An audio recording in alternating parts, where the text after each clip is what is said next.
PCOS ఉన్నప్పుడు గర్భం దాల్చే అవకాశం అసలు ఉండదా? అనేది చాలా మందిలో ఉండేటటువంటి క్వెషన్. నా పేరు doctor Suresh Buddha, senior homeopathy consultant.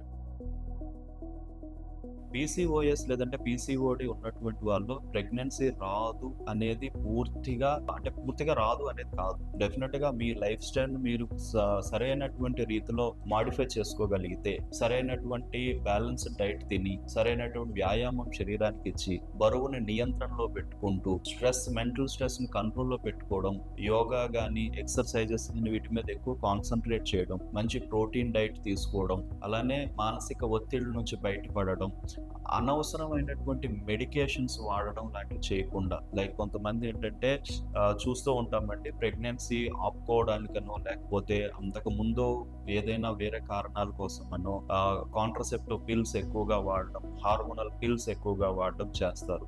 Periods కొంచెం డిలే అవుతున్న కొద్దీ ఇమీడియట్ గా హార్మోనల్ పిల్స్కి వెళ్ళిపోతూ ఉంటారు. సో ఇటువంటి మెడిసిన్స్ అధికంగా వాడడం వల్ల మనకి న్యాచురల్ గా ప్రేరేపించే హార్మోన్స్ ఏవైతే శరీరంలో ఉంటాయో అవి ఎప్పుడు ఉత్పత్తి అవ్వాలో ఆ టైంకి ఉత్పత్తి కాకుండా ఇంబ్యాలెన్స్డ్ స్టేజ్ కి వెళ్ళిపోవడం అనేది జరుగుతుంది. ఇది కంటిన్యూగా ఎవరిలో జరుగుతుందో వాళ్ళలో డెఫినెట్ గా సిస్ట్ ఫార్మేషన్స్ అనేవి అధికమైపోతాయి. సిస్ట్ ఫార్మేషన్స్ ఓవరీస్ లో అధికమైతే దాన్ని పీసీఓఎస్ లేదా పీసీఓడి అంటాం. ఇది కంప్లీట్ గా ఒక 5-6 రకాల సింటమ్స్ తో, 5-6 రకాల డిసీజ్ కండిషన్స్ తో కూడినటువంటి ఒక కండిషన్ గా మారిపోతుంది. దీనివల్ల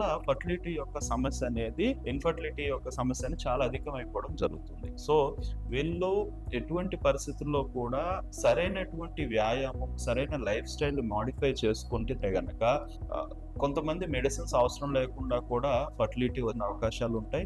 లేదు అంటే డెఫినెట్ గా దీనికి రిలేటెడ్ కొన్ని మెడిసిన్స్ వాడితే గనక సరిపోతుంది. చాలా మంది ఏంటంటే పీసీఓడి కనిపించింది అన్నంత మాత్రం వెళ్ళి ఆపరేషన్ కి వెళ్ళిపోతారు. సో అప్పుడు ఉండే సిస్టుల వరకు మనం తీసేయొచ్చండి అనేటటువంటి, కానీ దీనికి రూట్ కాజ్ అనేది హార్మోన్ ఇంబ్యాలెన్స్ కవర్ కానప్పుడు మళ్ళీ అగైన్ సిస్టులు ఫామ్ అవుతాయి. సో సిస్ట్స్ ఫామ్ అవుతున్న కొద్దీ కూడా మీకు పీరియడ్స్ లో ఇర్రెగ్యులారిటీ రావడం, ఓవులేటరీ ప్రాబ్లమ్స్ రావడం కంటిన్యూ అవుతూ ఉంటాయి. దీనివల్ల ఫర్టిలిటీ అనేది వచ్చే అవకాశాలు తగ్గిపోతాయి. సో అందుకని ఏంటంటే దీనికి సరైనటువంటి మెడికేషన్, కేవలం సర్జికల్ ప్రొసీజర్స్ అనే దానికి పూర్తిగా డిపెండ్ కాకుండా మెడిసిన్స్ ద్వారా, అంటే హోమియోపతి మందులు అనేవి కరెక్ట్ అయిన విధానంలో ఇటువంటి పరిస్థితుల్లో వాడితే గనక ఖచ్చితంగా పీరియడ్స్ రెగ్యులర్ అవడం, సాధారణంగానే అంటే నార్మల్ గా మనకి ఎటువంటి హార్మోనల్ పిల్స్ లాంటివి కాకుండా మీ బాడీలో ఉండే హార్మోన్స్ ని మళ్ళీ అగైన్ అవి పూర్తిగా ప్రేరేపించి నార్మల్ గా ఉత్పత్తి అయ్యేలా చేయడం అనేది హోమియోపతి మెడిసిన్ ద్వారా జరుగుతుంది. ఇది వాడడం వల్ల డెఫినెట్ గా పీసీఓడి యొక్క కండిషన్ పూర్తిగా నయం అవుతుంది.